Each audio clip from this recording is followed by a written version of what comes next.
Saat pagi hari di sebuah SMA terfavorit di Jombang, Jawa Timur, seorang guru cantik yang dikagumi murid-muridnya bernama Ibu Afriska Amelia Herwinsyah Putri atau biasanya dipanggil dengan murid-muridnya Ibu Friska sedang mengajar. Ku gendong tas merahku di pundak. Selamat pagi. Assalamualaikum warahmatullahi wabarakatuh. Waalaikumsalam warahmatullahi wabarakatuh. Selamat pagi semuanya. Halo, bertemu lagi dengan Ibu Friska. Nah, hari ini kan kita belajar kimia nih. Sebelumnya, Ibu mau ngomong, kita kan sekarang Hari Kemerdekaan Indonesia tanggal 17 Agustus. Terus Ibu sekarang udah pakai ini baju merah putih. Karena kita harus juga memeriahkan hari ulang tahun di Indonesia ini. Selamat juga. pagi juga Ibu. Selamat pagi juga Ibu cantik. Apa kabar kalian hari ini? Gimana kabarnya? Sehat kan? Baik Bu. Alhamdulillah juga, Ibu hari ini juga sehat anak-anak. Pokoknya kalian harus jaga kesehatan kalian karena kan memang sekarang lagi musimnya musim virus ya di mana-mana. Enggak hanya di Indonesia aja, pasti di seluruh dunia. Ibu Guru Friska duduk sambil menunjuk ketua kelas yaitu Adam untuk memimpin doa. Baik teman-teman, berdoa menurut agama dan kepercayaan masing-masing. Berdoa mulai. Oke, sekarang Ibu absen dulu ya semuanya.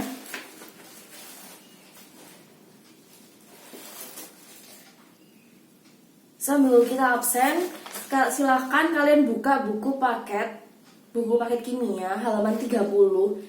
Sekarang kita materinya teori atom. Oke. Kalau misalkan nih Ibu kasih waktu 25 menit, kalian baca cukup gak? Cukup kan? Oke.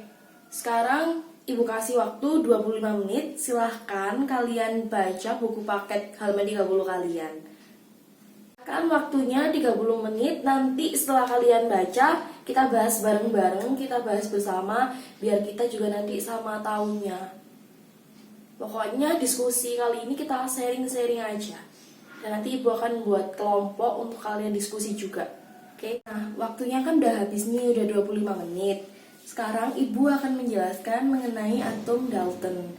Terus nanti selanjutnya, atom yang lainnya kita akan bahas. Jadi Ibu akan buat kelompok untuk kalian juga. Oke?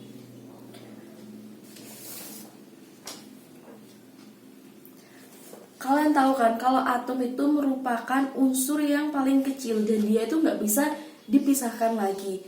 Untuk atom Dalton juga, dia tuh bentuknya tuh kayak sebuah itu loh, benda pejal gitu, bentuknya bulat kayak bola pejal. Kalian tahu kan kalau bola pejal itu yang agak pokoknya yang bulat gitu. Terus atom itu suatu unsur sama, memiliki sifat yang sama, sedangkan atom unsur berbeda, berlainan dalam massa dan sifatnya. Nah, ini nanti ada kesempatan untuk 4 orang untuk menjelaskan atom yang selanjutnya. Kayak mekanika kuantum gitu. Atom Thomson, Bohr. Silakan kalian jelaskan. Tenang, kalian jangan berebutan. Ibu akan memilih dari kalian untuk menerangkan yang selanjutnya ya. Sebentar, Ibu catat dulu.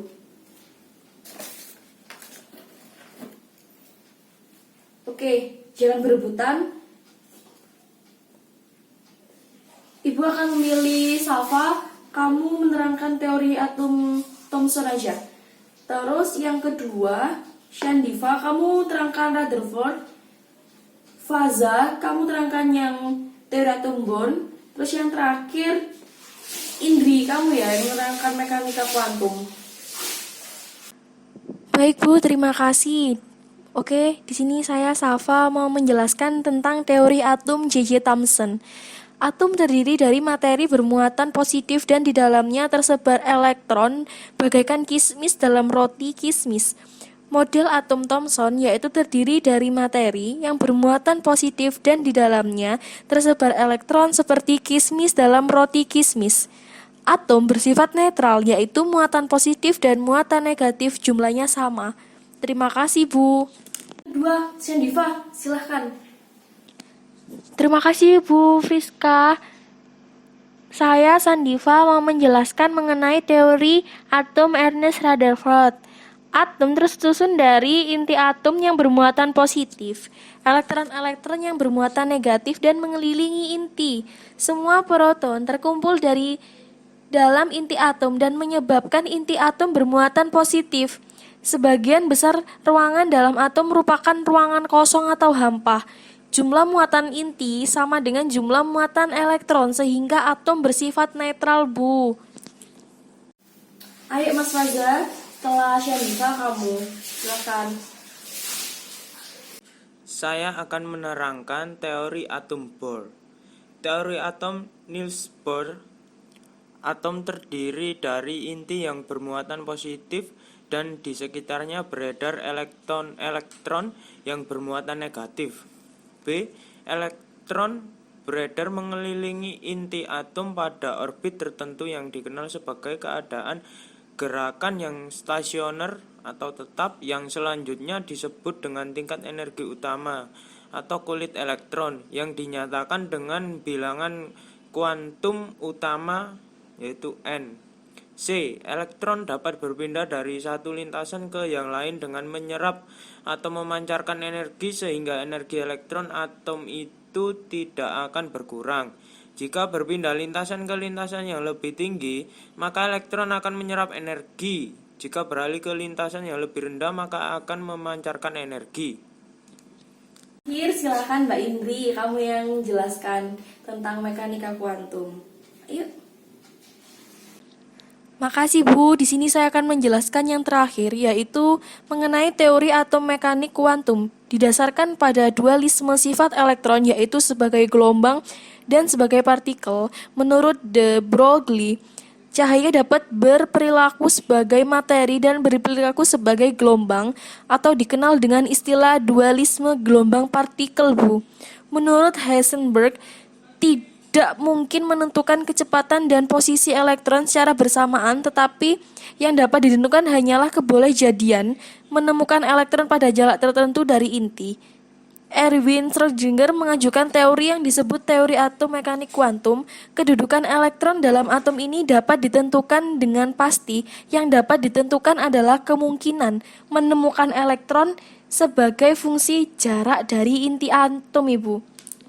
Nah, bagus sekali teman-teman penjelasan dari Shandiva, Faza, Indri, dan juga Safa mengenai atom Bohr, Thomson, Rutherford, dan mekanika kuantum.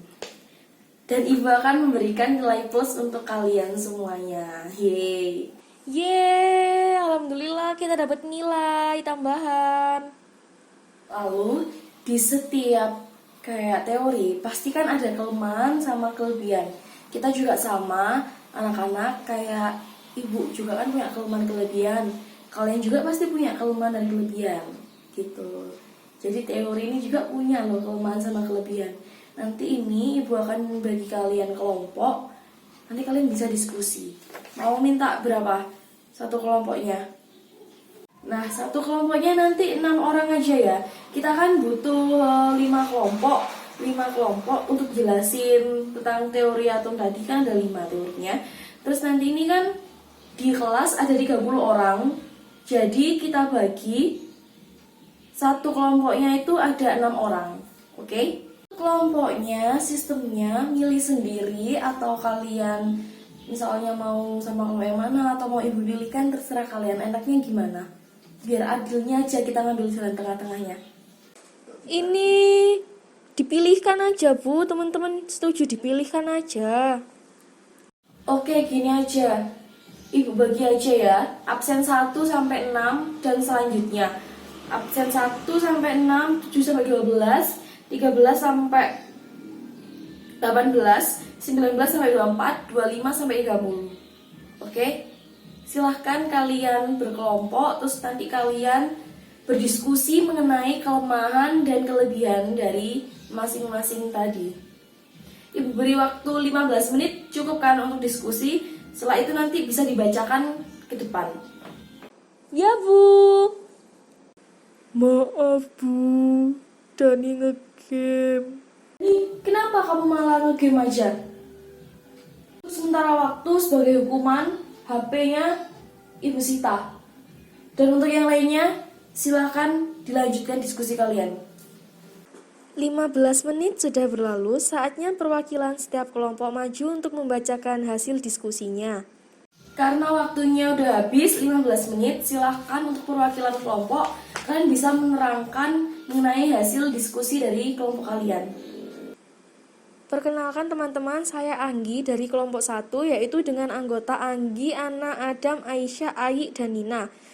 Menurut kelompok kami, kelemahan dari teori atom Dalton yang pertama tidak dapat menjelaskan perbedaan antara atom unsur yang satu dengan yang lain. Tidak dapat menjelaskan sifat listrik dari materi. Tidak dapat menjelaskan cara atom-atom saling berikatan. Menurut teori atom Dalton juga, bagian elektron tidak ada atom yang berubah akibat reaksi kimia. Kini ternyata dengan reaksi kimia nuklir, suatu atom dapat berubah menjadi atom lain. Dan kelebihan dari teori atom Dalton ini mulai membangkitkan minat terhadap penelitian mengenai model atom. Terima kasih.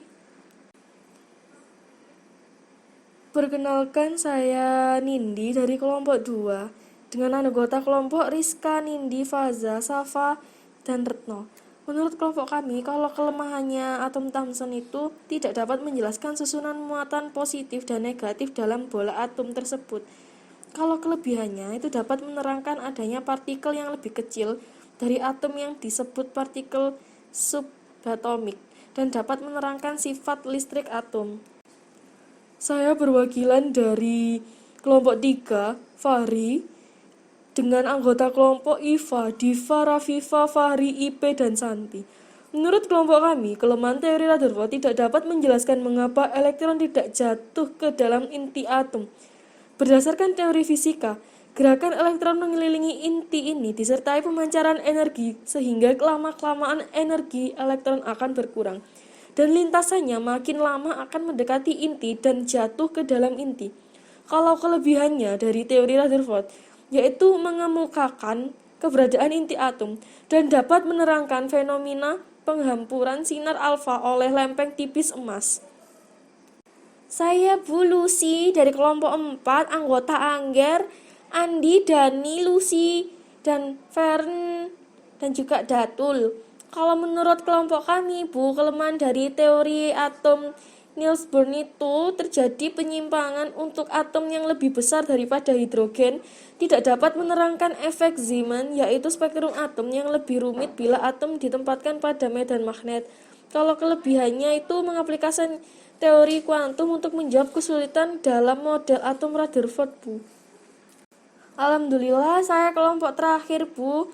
Perkenalkan, saya Faiz dengan anggota kelompok Faiz, Dedi, Lucinta, Luna, Zahra, dan Mawar. Kalau menurut kelompok kami, kelebihan dari teori atom mekanik ya Bu, ini kuantum ini dapat mengetahui di mana kebolehjadian menemukan elektron. Selain itu mengetahui di mana posisi elektron yang sedang mengorbit. Lalu dapat mengukur perpindahan energi, eksitasi, dan emisinya. Gitu Ibu.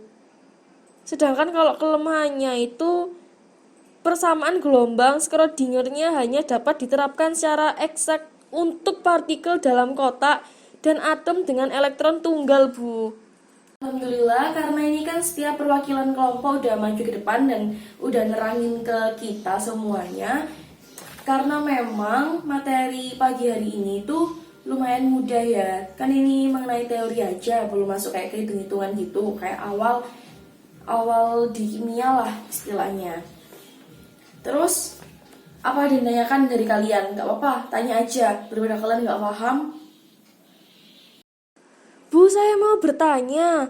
Berarti itu apakah mekanika kuantum termasuk teori yang baru, Bu?